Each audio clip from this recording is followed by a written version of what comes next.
fellow Trek Chatters, I'm Pit Trekkie, and welcome to the 50th episode of Pittsburgh's Trek Chat. Well, I can't believe it's been 50 episodes already here on the show. I want to say that I appreciate everybody who has watched the show, subscribed to the channel. I know I've got a small group of watchers, I got a small group of subscribers, but you know what? That's okay with me. This is a labor of love, what I do. And all I really want from this show more than anything, and it was the whole reason I did the show to begin with, was to communicate and share my love of Star Trek with other Star Trek fans. Whether it went to a small group of people or it went into a large group of people. I'm doing this because I love Star Trek and I want to share it with other people. And many of you have sent comments in about episodes, things that we've talked about in the different episodes. And so I want to thank all of you for that. So what I figured I would do for the 50th episode is talk a little bit about what is Pittsburgh's Trek Chat. I did the first episode back in October of 2017, and I talked about why I became a Star Trek fan. But I don't think I ever really described some of the things that the show is about. So for some of the people who have come in or will be coming in, this is kind of like a little guide to what the show is about. So really, why did I start doing Pittsburgh's Trek Chat? Well, the idea for it started in March of 2017. Before that, I was actually watching YouTube videos from some other YouTubers that are Star Trek fans doing videos. Tex Trek, I watched Captain Robert April's channel, Kit Walski, I watched Nerdrotic, started becoming involved with like Midnight's Edge, things of that nature. And I really enjoyed it, and one day I was driving home from work and I said, wait a second, if they can do it, why can't I do it? You know, so that was where the idea came from. So I bought a tiny little, it was actually a Star Wars notebook from our local Dollar Tree and started writing down ideas for what the show was going to be about. Originally, this was a few months before Star Trek Discovery premiered. The actual original title of this show was the Star Trek Discovery Review Show. It was going to be me just talking about the episodes of Discovery. It's pretty much all it was going to come down to. But then more and more I thought about it, and I was like, I got more I can say than just talk about Star Trek Discovery. There's a whole franchise of Star Trek stuff that I can discuss. So, like I said, if they could do it, I could do it. So for months, I started writing down ideas for episodes. I started teaching myself about how to use YouTube, how to film properly on a digital camera, and I actually taught myself how to use a video editor. Now, my show doesn't have the fanciest effects or anything like that, but everything that you see in each episode, all the music editing, the pictures, everything, I did that by hand and I taught myself how to do that. So even though it's not luxurious and extravagant, it's something that comes from me that I taught myself, and I'm proud of that. So I hope that it's been something that you guys have all enjoyed too. So really, the idea for the name of the show, okay, like I said, originally what it was going to be was about Discovery, but I decided that I wanted the show to be grounded in my home area. Now, I don't live in Pittsburgh. I live a half hour outside of Pittsburgh. So basically, obviously in any city you go to, if you live around the city, you kind of feel like that's your city. So I always tell people, like when I've been to Star Trek Las Vegas, instead of telling them my hometown, which is a little town in the middle of nowhere, I tell them I'm from Pittsburgh. So I decided the name Pittsburgh had to be in the title. Now, I didn't know if I was allowed to use the full term Star Trek in the title for copyright reasons or whatever. I wasn't sure. So I decided I would just shorten it and use the Trek part. But then I needed another word to kind of be what was the show about. And so really what the show is about is we were chatting about Star Trek. So that's where the chat part came in. So it became Pittsburgh's Trek Chat. And that's where the name came from. And it came together pretty early, pretty quick. We had our first episode at the end of October in 2017, and it's just kind of gone on from there. What I've really tried to achieve by doing Pittsburgh's Trek Chat, I wanted to bring an entertaining show to the fans. One thing I've had people tell me on social media is that I tend to have like an almost childlike excitement and enthusiasm for Star Trek. that I bring to what I talk about. And you know what? That's done intentionally, but it's natural. Because I do get very excited about things very easily. I'm one of those people who can look in the sky and go, oh great, a sunset, or oh man, there's a rainbow over there today. You know, and that's just kind of how I am with my Star Trek. I get really into it, I get really revved up from it, because I've loved it since I was 6 years old, and I'm 39 now. You know, and it's just something that I still love, and it means so much to me. You know, it reminds me of friendships and family and growing up, and different points in my life, going from a child to a teenager, teenager to adult, adult to husband. You know, it's just so much of it's so important to me, and that's why it comes out with so much enthusiasm. And that's why I want to talk to you guys about it. That's why I always want you guys to post comments down below after you watch the episode, so I can network with you guys a little bit. All right. One of the other things that I'm very determined to do with the show is to have standalone episodes that can be watched at any time. One thing I've noticed from a lot of the YouTube shows, a lot of the shows that seem to get a lot of hits, obviously, are the review episodes. So, obviously, if there's a new episode of Picard, the quicker you get it out, probably the more that people are going to watch it. All right? But my thought on it is, too, is as soon as you go on to the next episode, then that episode you did is kind of like nobody's going to really be interested. It's going to be like, been there, done that, seen the episode, reviewed it, move on. Okay? That's why I try to do episodes of topics that aren't at that immediate situation. Talking about Star Trek's spookiest episodes, or, you know, Christmas gifts that I got that were Star Trek related back in my past. You know, things like that. Or the episode with the sports fans versus Star Trek fans. You know, those kind of things. Because you can go back to those at any time and watch them and enjoy them. That's why I like doing those. But that's why I do a mix of review episodes for different things, and I do like standalone episodes with unique topics.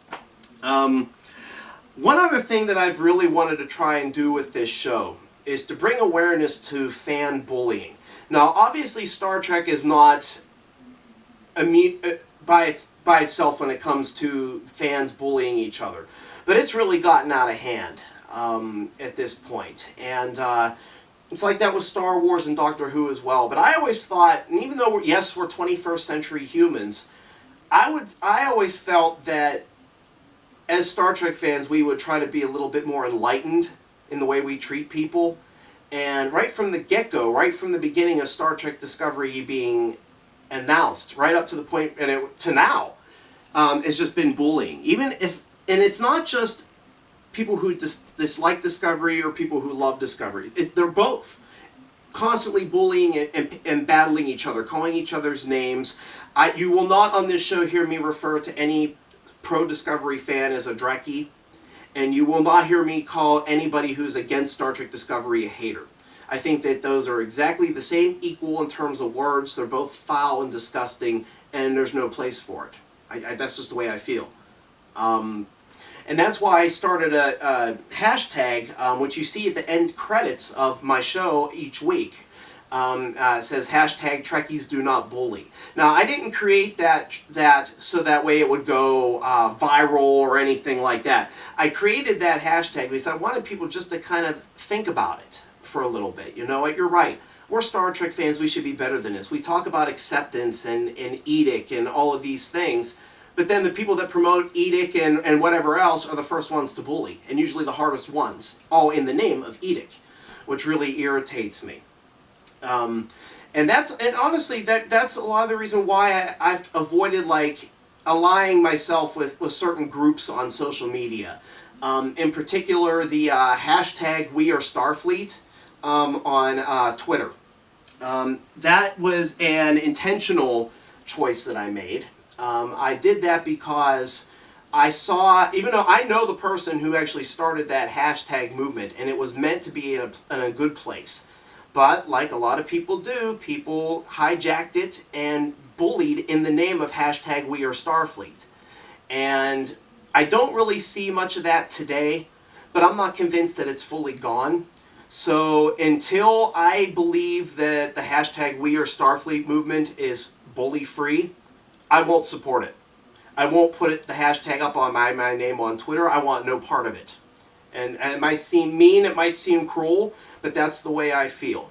I might change in the future, but that's how I feel. And that's why I don't put that on my show. So, you know, just some food for thought on that in that area. But anyway, also about Pittsburgh's Trek Chat, I want this to be a place for Star Trek fans to relax, okay, and have a good time. And just think about Star Trek, relive those feelings you got, those little warm feelings you get inside when you were younger, waiting for a new episode to come out, or the new toys to come out, or who didn't get really freaked out and excited when a new issue of Star Trek, the official fan club, or a Star Trek communicator came out. Man, I miss those days. I mean, those were great. It's when you got a new, that was like Christmas time every 2 months at my house. It was a blast, you know. And that's what I want you guys to come here and is feel nostalgic, to feel that warm feeling. One thing that differentiates my show from a lot of other channels, and when I say this, I'm not putting down anybody who does this, because I know that YouTube is a place to make money and to create a job. I get that. One thing you will not see, though, from me is asking for donations for my channel. That's absolutely never going to happen. If I want to have money so that I can get new equipment, like lighting equipment, cameras, new furniture, background stuff, whatever. I work 2 jobs. I'm getting ready to start a 3rd job in the mental health field. If I work hard, if I want that stuff, I'll earn the money myself, and I'll get that. I'm never going to ask you guys to give up your hard-earned money for me. That's not what this is for. This is for us to have fun as fellow Trek fans. So you'll never hear me ask for PayPal or, you know, whatever else there is, Patreon, any of that kind of stuff. I don't know if that is necessarily going to affect my channel or my show, but I'd rather have a small following than ask for donations each time I do a show. That's just the way I feel. Like I said, I don't knock anybody who does it, because I get it. I understand the nature of the business here with YouTube. But that's just not something I'm going to do. This is for fans. All right? Some of the things I like to try to do is make things a little bit fun. I don't know if some of you guys have noticed, but in each episode, every episode opens with a new music clip from some different place in Star Trek. The first 6 episodes, or actually first 9 or 10 episodes, I tried to do music from all the movies, starting from the motion picture up through Nemesis. And then it's mixed up with stuff from the original series, the animated series. Well, actually, the animated series I didn't use, but Next Gen, Deep Space Nine, Voyager, Enterprise. You know, I try to make it different, and sometimes I'll try to theme it based on the episode that I'm doing. Like, I'll try to have fun party kind of episodes for happier shows, spooky music for like the Halloween episode I did a few years back. You know, I try to make it a little different and unique each time you guys come here and watch. Another thing that I like to do, and I do it for the most part, is change the item on this side of the desk. I don't know why I've done that. I just try to mix it up a little bit, some of the things that I've put up on my desk. Like right now I have my December 2015 meeting with Walter Koenig at Steel City Con. But I always put up, you know, that toy transporter that I had in the past. I put up action figures, a stuffed toy of Scotty, this Vulcan salute thing from Star Trek 2009. It's like a foam finger thing. I've put that up. A whole bunch of different odds and ends. I think in one episode I even put up my Enterprise A drone, which I thought was pretty cool. This I keep on my desk in every episode. This comes from a good friend of mine from Tennessee, great Star Trek fan. His name is Johnny. Today is his birthday, by the way. Happy birthday, Johnny. And he sent this to me out of just for no reason. He just sent it to me just out of the kindness of his heart. And I made a promise to him that I was going to keep this Gorn figure from Mego on my desk in every episode from here on in. And I've kept that word, and it's going to stay there. I've had a couple other little odds and ends here in the middle that have changed. I'm thinking of changing a few odds and ends. I'm hoping to get some pictures up here, change this wall up a little bit here soon. So that's kind of my own little way of trying to make the show different and kind of make it fun. The show also, may not seem like it a whole lot, but the show is meant to have different segments on it. The first segment I'm going to talk about is Open Channel. I haven't done Open Channel in a long time because I really don't have a whole lot of people commenting on my episodes.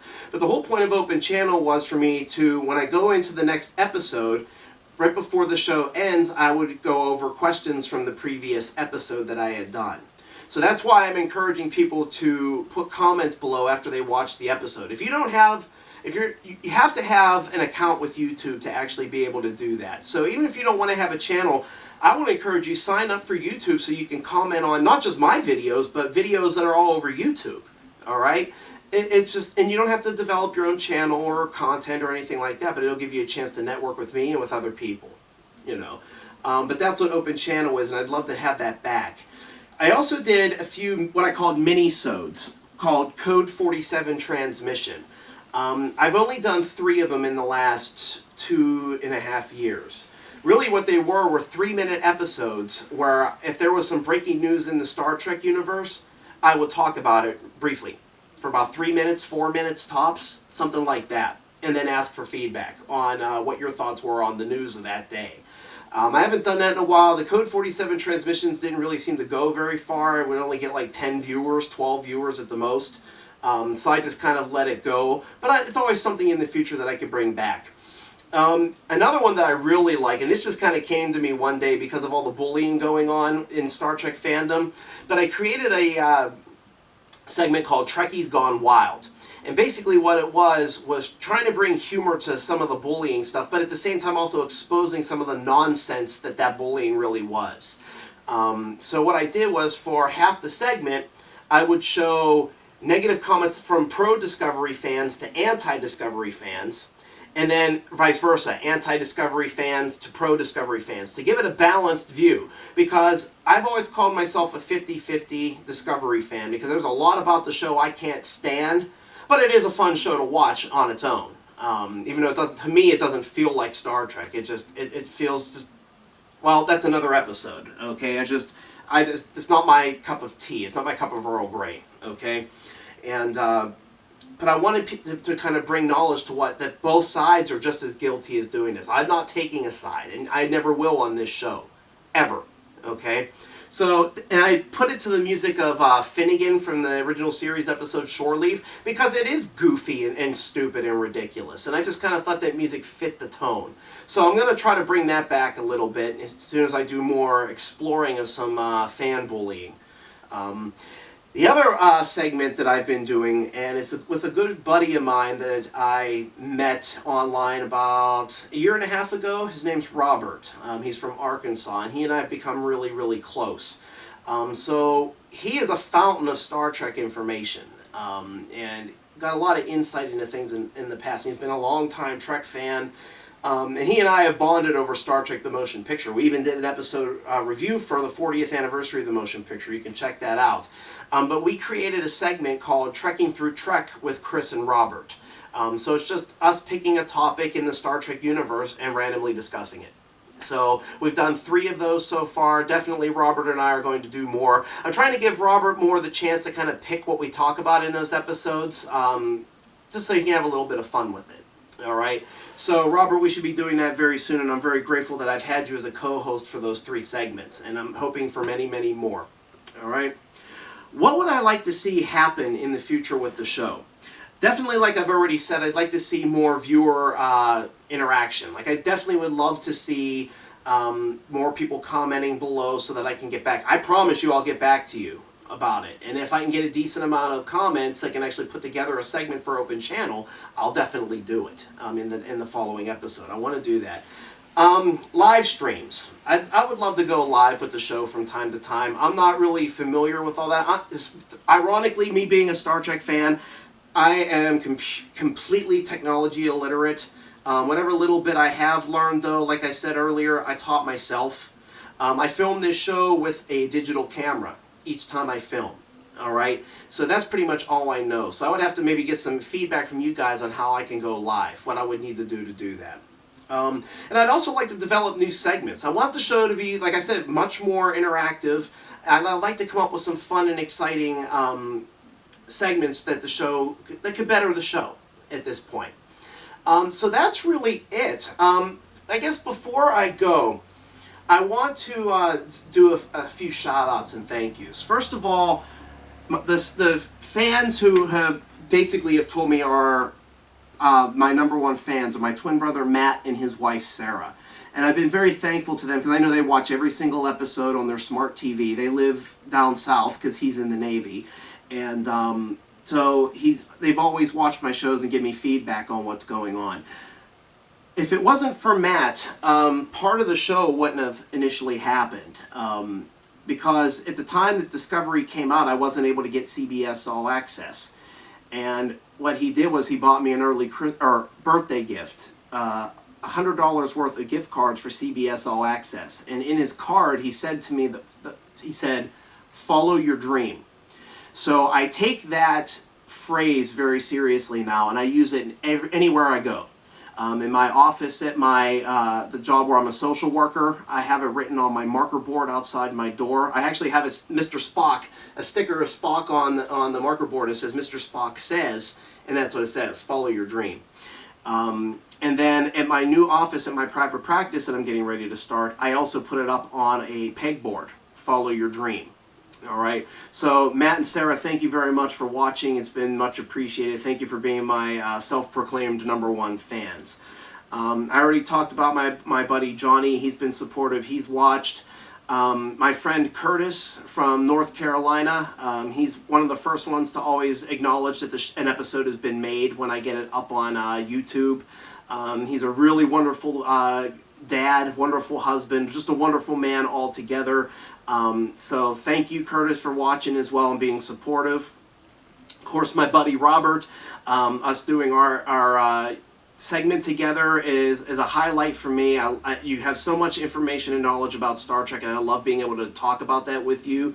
Believe me, we have many more episodes ahead of us at this point. I have no doubt of it. Another person I really want to thank is somebody who's really become very important to me and close to me over since October. From New Jersey. His name is Tom. And we became friends on Facebook through Star Trek, but we've also bonded on other things like cats and things like that, family, and exercise. Tom has been very big on me focusing on going to the gym and me staying on my diet. I've lost 34 pounds since December. And he's also been supportive of the show here as well.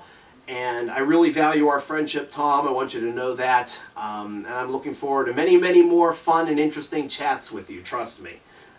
So thank you very much. And just a thank you to everybody who's watched these last 50 episodes. Here's to another 50 and many more. So tell me what you think about this episode. Please comment below here on YouTube. Obviously, you can find my channel here. Just type in Pittsburgh's Trek Chat in the search engine on YouTube. It'll take you directly to my channel. You can watch the show, follow the show on Facebook, www.facebook.com/Pittsburgh's Trek Chat. You can also follow the show on Twitter at PGH Trek Chat. I look forward to seeing you out there that way. And until then, may yins live long and prosper.